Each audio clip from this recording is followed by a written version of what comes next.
नमस्कार, मैं हूं आपके साथ रोहित। पाकिस्तान हमेशा भारत के खिलाफ जहर ही उगलता है और कुछ नहीं करता है। इसी का नतीजा है कि पूरी दुनिया मिलकर पाकिस्तान की बैंड बजाती है। फिर भी पाकिस्तान है कि सुधरता ही नहीं।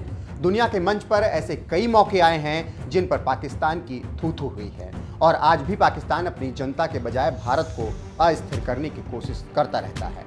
आप इसे कश्मीर में आतंकी हमले से देख सकते हैं। वहीं भारत विश्व के साथ विश्व के मंच पर कंधे से कंधा मिलाकर चल रहा है। भारत के वैज्ञानिक एक से बढ़कर एक बड़े काम कर रहे हैं और जनता की भलाई कर रहे हैं। उसी कड़ी में जम्मू में भारतीय वैज्ञानिकों ने कमाल कर दिया है और ड्रोन से वैक्सीन पहुंचाई है। केंद्रीय स्वास्थ्य मंत्री मनसुख मांडविया ने सोमवार को नॉर्थ ईस्ट में Indian council of medical research (ICMR) के ड्रोन रिस्पॉन्स एंड आउटरीच की शुरुआत की। जानकारी देते चलें कि दक्षिण एशिया में पहली बार ड्रोन का कॉमर्शियल फ्लाइंग हुआ है। मणिपुर से बिशुनपुरा से करंग स्वास्थ्य केंद्र लोकटक लेक मणिपुर ड्रोन से वैक्सीन पहुंचाई गई, वो भी केवल 15 मिनट में। इस मौके पर देश में टीकाकरण अभियान काफी तेजी से चल रहा है। केंद्रीय मंत्री जितेंद्र सिंह इसी अभियान के तहत जम्मू कश्मीर में इसका हिस्सा बने। इस मौके पर जितेंद्र सिंह ने शनिवार को कहा कि पाकिस्तान ड्रोन का इस्तेमाल भारतीय क्षेत्र में हथियार गिराने और आतंकवाद को बढ़ावा देने के लिए करता है, लेकिन भारत इसका प्रयोग मानवता की सेवा के लिए करता है। जैसा कि हम सब जानते हैं कि प्रधानमंत्री श्री नरेंद्र मोदी के नेतृत्व में जो टीकाकरण का अभियान प्रारंभ हुआ था वो देश भर में एक जन अभियान का रूप धारण कर गया और जब 100 करोड़ टीकाकरण का कीर्तिमान स्थापित हुआ तो प्रधानमंत्री जी ने हमारे आगे एक और लक्ष्य रखा, वो था हर घर 10 तक। और उसी से प्रेरणा लेते हुए मैं ये कहूँगा कि आधुनिक भारत के आधुनिक विज्ञान का एक यंत्र भारत में विकसित ड्रोन आज एक नए अवतार के रूप में सामने आया है। आज से भारत का जन्मा ये drone, indigenously developed drone, Covid warrior भी कहलाएगा। बंगलौर में हमारी नेशनल एरोस्पेस लेबोरेटरी में इसको विकसित किया गया और विशेषकर जो पहाड़ी क्षेत्र हैं, पहाड़ी राज्य हैं, भले जम्मू कश्मीर है, हिमाचल है, उत्तराखंड है, अरुणाचल है, जहाँ कई बार वाहन यातायात भी उपलब्ध नहीं रहती।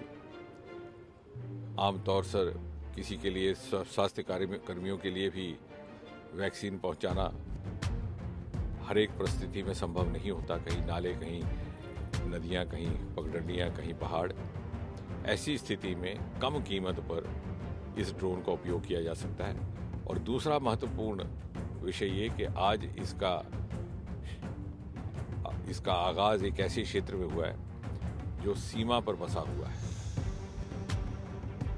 और ये क्षेत्र ऐसा है जहां काफ़ी समय से, पिछले कुछ दिनों से आप ही ने रिपोर्ट किया, पाकिस्तान की ओर से बहुत से ड्रोन आ रहे थे। तो शायद ये संदेश भी विश्व भर में जाएगा कि यही अंतर है भारत में और दूसरे देशों में। जबकि पाकिस्तान से आने वाला ड्रोन विस्फोटक सामग्री लेकर के आता है मानव जाति के विनाश के लिए, शांति को भंग करने के लिए, आतंक को बढ़ावा देने के लिए।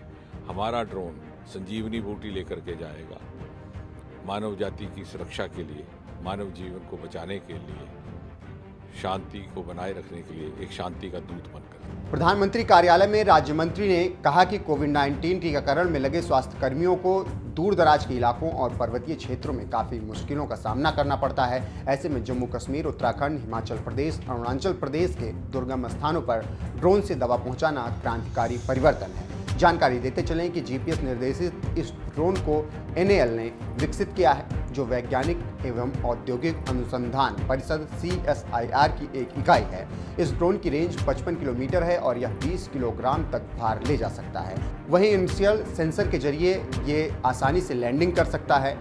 इस क्वाडकॉप्टर को लेकर सुरक्षा मापदंडों का खास ख्याल रखा गया है। खास तौर पर इसके चलने को लेकर DGCA से परमिशन ली गई है और ATC से क्लियरेंस के बाद ही इसे चलाया जा रहा है। तो आप समझ सकते हैं कि पाक अपना ड्रोन भारत में आतंक फैलाने और जासूसी करने के लिए भेजता है और भारत उसी ड्रोन को मानवता के लिए यूज़ कर रहा है। यही फ़र्क है भारत और पाकिस्तान में और यही ताकत है भारत के ड्रोन की और इसी वजह से भारत के ड्रोन के सामने पाकिस्तान का ड्रोन कहीं भी किसी भी तरीके से नहीं टिकता है।